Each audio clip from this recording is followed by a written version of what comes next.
Hello students. Today we will discuss about the poem An Elementary School Classroom in Islam. This poem is composed by Stephen Spender. In this poem, the poet has brought out the themes of social injustice and class inequalities. In the last line you can watch here, it is written here, an elementary school classroom in Islam. He has concentrated on themes of social injustice and class inequalities. So social injustice, सामाजिक अन्याय और सामाजिक विषमताएं जो हैं उसके बारे में बात की गई है कि इलीट क्लास के बच्चों में और स्लम चिल्ड्रन बच्चों में जो गैप है, जो अंतर है, उसको देख करके पोइट बहुत दुखी है. This poem is divided in 4 stanzas. इस पोइम में 4 स्टेंजाज हैं. One by one we will take these stanzas and line by line explanation. इस पोइम में सिंबल्स बहुत हैं, इसलिए इस पोइम को ध्यान से समझने की ज़रूरत है. In the first stanza, the poet brings out the physical appearance of the students. कि जो students उस classroom में पढ़ रहे हैं उनकी physical appearance कैसी है. Far, far from gusty waves, these children's faces. The children who are studying in the classroom, they are far, far from gusty waves. Means they are very much far from the facilities. They have no facilities at all. उनके पास कोई facilities नहीं है. Like rootless weeds. Like rootless weeds. Rootless, root नहीं है उनके, weeds खरपतवार को बोलते हैं. तो लाइक रूटलेस वीड्स का मतलब है they are insecure in society. वो सोसाइटी में पूरी तरह से इनसिक्योर है. रूटलेस है, अगर प्लांट भी कोई रूटलेस है तो वो इनसिक्योर होगा. So like rootless weeds with the help of the simile. Simile यहाँ पर यूज़ की है, लाइक का यूज़ है तो सिमिली हो गया. Like rootless weeds means they are insecure in society. The hair torn round their pallor.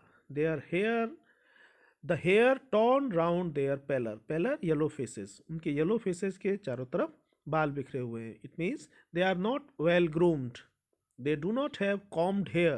Combed hair नहीं है, well groomed नहीं है. जो क्लासरूम में बच्चे बैठे हुए हैं उनकी फिजिकल अपीयरेंस कैसी है उसको बताया है. Actually in this stanza there are 4 students. 4 students को उसने लिया है. The first student is the tall girl with her weighed down head. The tall girl whose head has been weighed down. उसका सर नीचे झुका हुआ है. Because she has burdened with responsibilities. उसके पास इतनी responsibilities आ गई हैं कि उसकी वजह से उसका सर जो है नीचे झुका हुआ है. The paper seeming boy with rat's eyes. The paper seeming boy. Next boy. Next student. पहला student हो गया tall girl. Next student the paper seeming boy. That is metaphor. यहाँ मेटाफर का यूज़ किया गया है. जैसे इसमें लाइक रूटलेस वीड्स था, लाइक का यूज़ किया गया, सिमिली हो गया. The paper seeming boy. Paper seeming boy means the boy who is very lean and thin. बच्चा जो है वो बहुत ही लीन एंड थिन है. Paper seeming boy with reds eyes. Reds eyes with hunger in her eyes. और उसकी आंखों में ही हंगर दिख रहा है. It means the boy is very weak and hungry. The boy, जिस दूसरे बॉय को उसने डिस्क्राइब किया, the boy is very hungry and weak. The stunted unlucky heir of twisted bones reciting a father's gnarled disease. The stunted, stunted under growth, under developed. ये बच्चे जो हैं under developed हैं, अंडर ग्रोथ हैं. Unlucky heir of twisted bones. Unlucky heir, heir means successor, उत्तराधिकारी. जैसे कोई भी अपने माँ बाप बच्चों के लिए विरासत छोड़ के जाते हैं. इन बच्चों को विरासत में क्या मिलता है? Reciting a father's gnarled disease. It means inherited diseases. ऐसे इन बच्चों को विरासत में इनहेरिटेड डिसीजेज मिलती हैं, वंशानुगत बीमारियां ही मिलती हैं. In other words he wants to say that these children are carriers of inherited diseases. जो इनहेरिटेड डिजीजेज हैं वही उनको विरासत में मिलती हैं. His lesson from his desk. And in this condition his lesson from his desk, the lesson is being imparted to these students. Poet is very upset by looking at the condition of these slum children and he says कि इन बच्चों की ऐसी स्थिति है और ऐसी स्थिति में इनको एजुकेशन इज बीइंग गिवन. तो फर्स्ट प्रायोरिटी क्या होना चाहिए? फर्स्ट प्रायोरिटी होना चाहिए उनकी हेल्थ अच्छी हो, उनको अच्छा खाने को मिले. At back of the dim class one unnoted sweet and young. लेकिन इस क्लास में भी at back of the dim class, at the back bench, one student is sitting who is unnoted, जिसके ऊपर किसी का ध्यान नहीं है. And the boy is looking outside of the window. His eyes live in a dream. There is a dream in his eyes. उसकी आंखों में एक ड्रीम भी है.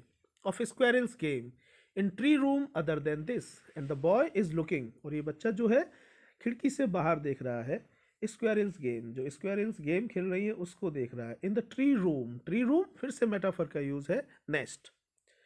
स्क्वेरल्स का जो नेस्ट है उसको ट्री रूम, ट्री में जो उसने नेस्ट बना रखा है स्क्वेरल्स ने, उसको वो बच्चा देख रहा है. Other than this.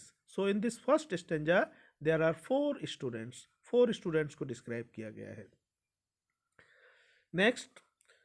Next stanza. On sour cream walls donations Shakespeare's head. In the next stanza he describes the decoration of the classroom, कि क्लासरूम की डेकोरेशन किस तरह की है. On sour cream walls donations, कि the classroom is painted and definitely it has been painted with the help of donations, कि किसी ने डोनेशन दिया होगा, उसी डोनेशन की हेल्प से इसको क्रीम कलर का, इस पे सोर क्रीम वॉल्स, पैचेज बने हुए हैं वॉल्स के ऊपर. शेक्सपियर्स हेड, जो पोर्ट्रेट और जो मैप एंड पेंटिंग्स उसमें सजाई गई हैं, उस क्लासरूम में लगाई गई हैं. He is talking about that. Shakespeare's head means Shakespeare's portrait is hung there. Cloudless at dawn. There is a painting. एक पेंटिंग भी उसमें है. Cloudless at dawn. उस पेंटिंग में क्या दिखाया गया है? क्लाउडलेस एट डॉन, कि बिल्कुल dawn means day break, morning का टाइम है और मॉर्निंग के टाइम पे क्लाउडलेस, बिल्कुल साफ आसमान दिखाया गया. It means hope. होप दिखाई गई है. और ये कंट्रास्ट वो शो कर रहा है कि उन बच्चों की स्थिति तो इतनी खराब है और उन बच्चों को होप की पोर्ट्रेट लगा दी गई है. Civilised dome riding all cities and pictures of civilised dome means beautiful buildings. तो इस क्लासरूम की जो डेकोरेशन है, उस डेकोरेशन में शेक्सपियर का पोर्ट्रेट है, एक पेंटिंग्स लगी हुई है और ब्यूटीफुल बिल्डिंग्स की पेंटिंग्स लगी हुई हैं. बेल्ट, फ्लोरी, टायरोलीज वैली, ये पेंटिंग्स उसमें है. Open handed map. Awarding the world its world, awarding the world its world. The poet is very sad by looking at this condition, कि बच्चों की कंडीशन तो इतनी खराब है, ये बच्चों की कंडीशन के बिल्कुल कंट्रास्ट में है. Awarding the world its world means the world that is shown in these maps and paintings doesn't belong to these slum children. कि ये वो जो वर्ल्ड इन मैप्स में, पोर्ट्रेट में दिखाया जा रहा है, वो वर्ल्ड इन बच्चों का है ही नहीं. And yet for these children, these windows, not this map, their world. And yet for these children, for these slum children, their world is very much limited to their windows. उनका world तो बहुत सीमित है. It means the society has restricted them to one place. Society ने तो उनको restrict कर दिया है, एक प्लेस पर धकेल दिया है. Not this map. इस मैप में जो दिखाया जा रहा है, that is not their world. ये उनका वर्ल्ड है ही नहीं. Where all their future is painted with a fog, where all their future is painted with a fog, and their future is painted, their future is blocked, और उनके future को भी क्या कर दिया गया है? ब्लॉक कर दिया गया है. Painted with A fog, it means कोई उम्मीद नहीं है. द पोइट वॉन्ट्स टू से हियर कि there world is limited and their future is pre decided. जो उनके पेरेंट्स के साथ हुआ वही उनके साथ भी होगा. पोइट को कोई उम्मीद नहीं दिख रही है. Poet is very sad by looking at the condition of these slum children. तो वो जो डेकोरेशन है, क्लासरूम की डेकोरेशन, उसको क्रिटिसाइज कर रहा है. एंड ही सेज हियर कि there world is these windows. For these children, these windows, not this map, their world. इन बच्चों के लिए ये विंडोज उनका वर्ल्ड है, ये मैप उनका वर्ल्ड नहीं है. All their future is painted with a fog and their future has already been pre-decided. A narrow street sealed in with a lead sky. Far far from rivers, caves and stars of words. Their world, उनका जो world है, उन बच्चों का जो world है, that is a narrow street. वो तो एक नैरो स्ट्रीट में बंद कर दिया गया है. It means there is no hope, there is no silver lining. अक्सर कहा जाता है कि कितनी भी अंधेरी रात हो लेकिन उसके बाद सुबह होती है. But there is no hope for these children and their world is far far from rivers, caves and star of words. जो वर्ल्ड उसमें दिखाया गया है, जो वर्ल्ड मैप में दिखाया गया है, जो क्लासरूम में पोर्ट्रेट्स लगी हुई हैं, उस वर्ल्ड से उन बच्चों का कोई कनेक्शन नहीं है, उनसे उन बच्चों का कोई लेना देना नहीं है. Poet becomes very sad by looking at this condition. The third stanza. Surely Shakespeare is wicket, the map a bad example. In this stanza the poets mental agony comes. Poet की जो मेंटल एगोनी है वो निकल के सामने आती है. Poet बहुत ज़्यादा अपसेट है and he says Shakespeare is wicket, wicket का मतलब होता है नेव, दुष्ट, उसने शेक्सपियर को दुष्ट कह दिया, that is surprising. Shakespeare is an epitome of English literature, Shakespeare तो इंग्लिश लिटरेचर के एपिटोम हैं, फाउंटेन हेड हैं, इंग्लिश लिटरेचर के शिखर पर बैठे हुए हैं, उसको उन्होंने विकेट कैसे कह दिया? Actually he does not call Shakespeare a wicked, but he says the portrait of the Shakespeare is meaningless for the children.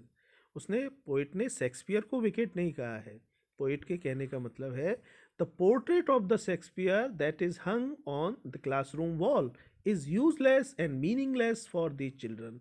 The map a bad example. Same is the case with map. कि Shakespeare की portrait का कोई मतलब नहीं है और जो world map उसमें दिखाया गया है, these things are meaningless and useless for these slum children. ये तो इन स्लम चिल्ड्रन के लिए बिल्कुल मीनिंगलेस है, उसने शेक्सपियर को विकेट नहीं कहा। with ships and sun and love tempting them to steal, with ships and sun and love, the beautiful things which are shown in these portraits and maps, इस portraits और map में जो beautiful चीज़ें दिखाई गई हैं, they are tempting them to steal, वो तो उन्हें और tempt कर रही हैं, उनके लालच को बढ़ा रही हैं, tempting them to steal, उन्हें और crime की तरफ लेके जाएंगी। The poet is very upset by looking at the condition of the classroom and the physical appearance of the students, and he further says कि इससे तो इन बच्चों का कुछ भला होने वाला नहीं है, उल्टे ये चीज़ें तो उन्हें और टेम्प्ट करेंगी, उनके लालच को और बढ़ाएंगी। For lives that slyly turn in their cramped holes from fog to endless night, for lives that slyly secretly, चुपके से, कि इन बच्चों का जीवन तो जो है वो चुपके से, जो उनके पेरेंट्स के साथ हुआ, similarly slyly turn in their cramped holes from fog to endless night. The poet is very upset, so he says from fog to endless night means धुंध से और अंधेरे की तरफ, उनके लिए उजाला कहीं है ही नहीं, उनके लिए कोई नई सुबह है ही नहीं, उनके लिए कहीं कोई उम्मीद की किरण नहीं दिख रही है इन बच्चों के लिए, इनकी लाइफ तो जैसे उनके पेरेंट्स के साथ हुआ, similarly they will follow the same path, ये बच्चे भी वही पाथ फॉलो करेंगे। On their slag heap, slag heap फिर से मेटाफर का यूज है, on their slag heap the children are just like slag, slag heap जैसे पेट्रोलियम प्रोडक्ट्स होते हैं, उसमें सबसे पहले पेट्रोल होता है, फिर डीजल, फिर केरोसिन, और उसके बाद में जो चारकोल निकलता है, जो लास्ट में जो वो स्लैग होता है। So here he says they are useless, worthless for the society, society ने उनको वर्थलेस मान के रखा है। They are on their slag heap the children wear skins, their condition is so bad, the children wear skins peeped through by bones and spectacles of steel with mended glass. These children wear skins. These children are so weak. इतने कमज़ोर हैं. It seems as if they wear skin. ऐसा लगता है जैसे उन्होंने skin पहन रखी है. It means we can easily count their ribs. उनकी रिब्स जो है वो भी काउंट कर सकते हैं, तो ऐसा लगता है उनके शरीर पर फ्लैश तो है ही नहीं, मांस तो कहीं है ही नहीं, सिर्फ उन्होंने स्किन, स्केलेटन के ऊपर स्किन पहनी हुई है। by bones and spectacles of steel with mended glass, and some of them are having very poor eyesight and wearing very thick glass like bottle bits on stones. ऐसा लगता है जैसे bottle bits, bottle का glass जो होता है, इतने high power के उन्होंने लेंसेज लगा रखे हैं। Their eyesight is weak, their condition is very weak, they are physically very weak, all of their time and space are foggy slum, they are meant only for this slum. वो तो ऐसा लगता है कि slum के लिए ही बने हैं, इस स्लम के बाहर वो जा ही नहीं पाएंगे। So blot their maps with slums as big as doom, so blot their maps. The poet is very upset, very angry and says so throw away all these maps and portraits from the classroom. इस classroom से इन सारी चीज़ों को बाहर फेंक दिया जाना चाहिए। With slums as big as doom, otherwise और इट विल कंटिन्यू, क्योंकि उनकी जो कंडीशन है, अगर कुछ भी नहीं किया गया, will continue up to the last day, कि ऐसी हालत उनकी लास्ट डे तक बनी रहेगी। In the last stanza there is an appeal as well as a warning. ये जो लास्ट स्टेंजा है, लास्ट स्टेंजा में पोइट ने एक अपील भी की है और अपील के साथ साथ एक वार्निंग भी दी है कि अगर इन बच्चों के लिए कुछ नहीं किया गया, the revolution will take place, तो वो रिटेलिएट करेंगे, वो फिर सोसाइटी के सिस्टम को तोड़ देंगे, ब्रेक कर देंगे। Unless governor, inspector, visitor, so he makes an appeal to the governor, inspector and visitor, it means authorities. He is making an appeal to the society and authorities, वो society से और authorities से एक appeal कर रहा है. This map becomes their windows and these windows that shut upon their lives like catacombs. These map becomes their windows means कि उनके वर्ल्ड को लिमिटेड मत रहने दो. उनका वर्ल्ड जो सोसाइटी ने रेस्ट्रिक्ट कर दिया है उसको रेस्ट्रिक्ट नहीं करने देना है. And these Windows that shut upon their lives like catacombs, और इन विंडोज को हटा देना चाहिए जिन्होंने उनकी लाइफ को कैटाकॉम्स की तरह से बंद कर दिया है. कैटाकॉम्स यहाँ आपने देखा होगा नीचे लिखा हुआ है, a long underground gallery with excavations in sides for tombs. जो मास ग्रेव आप मान सकते हैं, जो मास ग्रेव यार्ड होता है कि मरने के बाद भी प्रॉपर जगह उनको नहीं मिल रही है. जब मास ग्रेव यार्ड करते हैं, मास में लोगों को दफनाते हैं, तो छोटी सी जगह में ही उनको दफना दिया जाता है. तो इनकी लाइफ जो है कैटाकॉम्स की तरह से बंद हो गई है. तो इनकी लाइफ को कैटाकॉम्स की तरह से बंद नहीं करना है. Break O break, open till they break the town, there is a warning. यहाँ पर एक वार्निंग है. Break O break, break this system, कि सोसाइटी ने जो इन बच्चों के प्रति जो इनजस्टिस कर रखा है, जो इनइक्वलिटी कर रखी है, break this system otherwise they will break. अगर इस सिस्टम को ब्रेक नहीं किया गया तो वो इस सिस्टम को ब्रेक कर देंगे. And so the children to green fields and make their world run azure on gold sands. And so the children to green fields and these children should be allowed to move freely in the society. और इन बच्चों को society में freely move करने की permission होनी चाहिए. And make their world run azure on gold sands, they should be allowed everywhere, every facility should be provided to them. और उनको हर फैसिलिटी प्रोवाइड करनी चाहिए. Let their tongues run naked into books, the white and green leaves open history there whose language is the sun. And these children should be provided with all the facilities. Let their tongues run naked into books. Books and other things must be provided to them, because green leaves open history there whose language is the sun, because history is written by these kinds of people. क्योंकि history, नई history ऐसे ही बच्चे create करते हैं. Just as sun moves freely in the sky, similarly these children should be allowed to move freely in the society. So in the last stanza there is an appeal as well as a warning कि inspectors and authorities, it means society and the authorities, should come forward to help these children. इन बच्चों की help के लिए society को और authorities को सामने आना चाहिए. Otherwise they will break the system, वरना वो एक दिन आएगा और वो इस सिस्टम को ब्रेक कर देंगे. He also wishes that all the facilities should be provided to the children. इन बच्चों को सारी फैसिलिटीज़ प्रोवाइड करनी चाहिए. And they should be allowed to move freely in the society and they will create a new history. और फिर वो एक नई हिस्ट्री क्रिएट करेंगे. So this was line by line explanation of this poem, and in the next lecture we will discuss about the question answers, that is extract from the poem, as well as short answers. So hope you like this lecture. Thank you for having patience and listening. Happy learning.